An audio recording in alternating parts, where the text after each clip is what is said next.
The final shape is only around the corner and we're about to head into the heart of the Traveller and take on the Witness. However, you're going to need some great loot to take on your enemies, and today I want to run down the top 10 best weapons to get for Destiny 2, the final shape.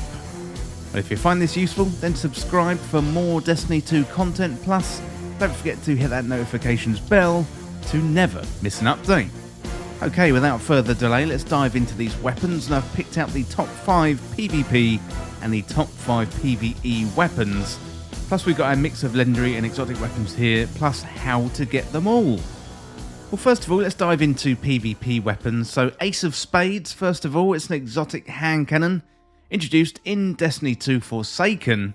Now, Ace of Spades is the trusty hand cannon of Cade 6, and we're going to be meeting him again in the final shape, of course. Well, let's have a look at the exotic perks. So we've got Memento Mori, reloading after a kill, loads the magazine with a few extra damaged bullets, and also grants radar while aiming down sights. And you got Firefly as well, so precision kills with the weapon increase reload speed and cause the target to explode, dealing solar damage to nearby enemies. Well, to get Ace of Spades, you can buy this one from the exotic kiosk in the tower, and you can find that next to your vault, and it is called the Monument to Lost Lights. Well, next up, let's take a look at a legendary shotgun. This one is Matador 64. It's a legendary energy shotgun. It deals arc damage with a precision frame, meaning the weapon's recoil pattern is much more predictably vertical. This one is a great shotgun for PvP, and it always has been since Destiny 1. To get this shotgun, it's a random drop from the Grasp of Avarice dungeon, and that is part of the Bungie 30th anniversary pack. So you want to farm the first boss encounter in the dungeon called the Pirzia the Insatiable, basically a big ogre. There's a random drop from that boss. Well, next up we got Luna's Howl. So Luna's Howl is a legendary energy hand cannon with a precision frame, meaning the recoil pattern on this weapon is much more predictably vertical. It fires quickly and it has high accuracy. This one has a good origin trait called Indomitability, where final blows grant grenade energy while playing a light subclass, or melee energy when playing a darkness subclass. To get this one, you want to play the Onslaught activity. It's a random drop from Onslaught, and if you play legendary difficulty, then it's more likely you're going to get double perk and a better chance for the god roll. Well, next up we got another hand cannon, although this one is an exotic hand cannon. This one is my favourite weapon in Destiny 2. This one is Thorn. So Thorn is an exotic kinetic hand cannon. It's got some really excellent exotic perks, including Mark of the Devourer. Rounds pierce targets and deal damage over time. Kills with the weapon leave behind remnants. Then you got Soul Devourer, so absorbing a remnant strengthens Mark of the Devourer and partially refills the magazine. And you can get this one from the Monument to Lost Lights in the tower. Also, you can get the Catalyst as well, which makes this weapon very, very good. You want to play Vanguard Ops, Crucible or Gambit, and it's a random drop from the end of those matches. Finally, for the PvP weapons, I recommend Conditional Finality. It's an exotic kinetic shotgun. The exotic perks on this one are as follows. So Split Decision. This one has dual barrels, split into stasis and solar damage. You've got Paracausal Pellets as well, so landing nearly all stasis pellets will freeze targets. Landing nearly all solar pellets will ignite targets. So it's also got 2 shots in the magazine. The first one is a stasis shot, and the second one is a solar shot. And the exotic perk Paracausal Pellets takes this one up a level, as hitting all the shots on either round will freeze or ignite enemies.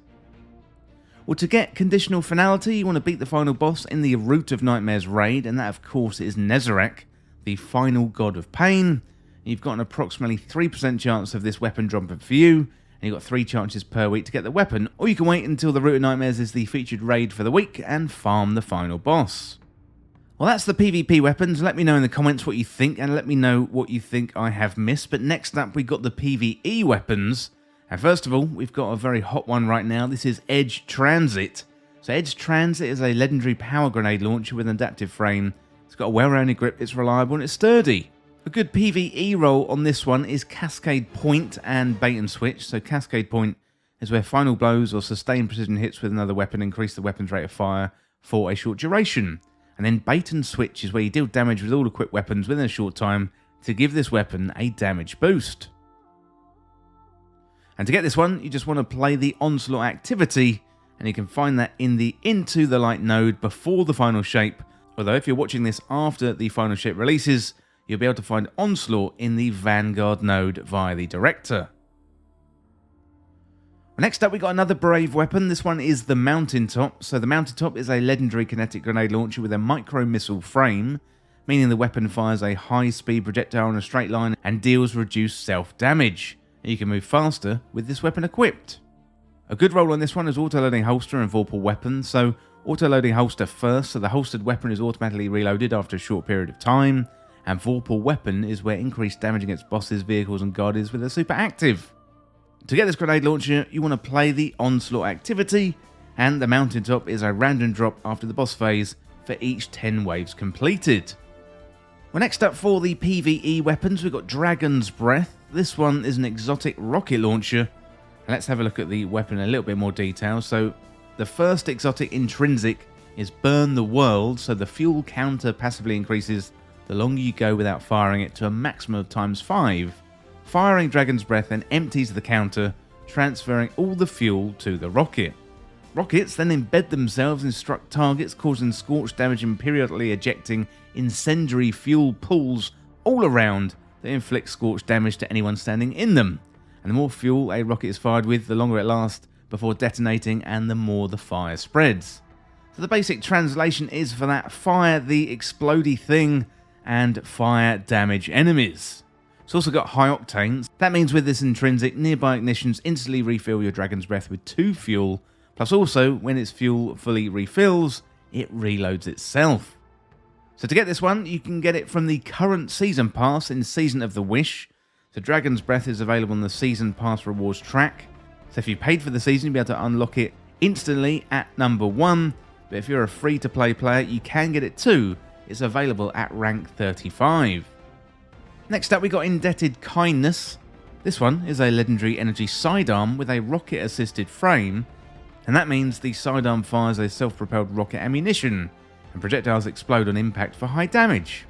So this one has the origin trait of Sundering, and that means destroying vehicles and constructs grants the weapon bonus reload speed and charge rate, and constructs include barricades, turrets, stasis crystals, and other objects created in the field. So for PvE, I would recommend Quick Launch, High Velocity Rounds, Impulse Amplifier, and Volt Shot with the Velocity Masterwork. That would be very, very good indeed. Well, to get this one, Indebted Kindness can be acquired by the Warlord's Ruin Dungeon, and you can find that on the EDZ. So the weapon can drop from any encounter in the Warlord's Ruin Dungeon, so beating any of the bosses will give you a chance for the weapon to drop. Well, finally then, we've got my number 1 PvE weapon to get before the final shape. This one, it's a hand cannon. It's an exotic. You can probably guess what it is. Yes, it is Sunshot. So Sunshot is the only 150 RPM hand cannon left in the game, plus it is an exotic energy hand cannon. So let's have a closer look at the perks. So Sunburn first of all. This weapon fires explosive rounds and highlights targets that take damage from Sunshot, and also Sunblast. Targets killed with Sunshot explode in solar energy. And if you want to get this exotic hand cannon, you can get it from Zur.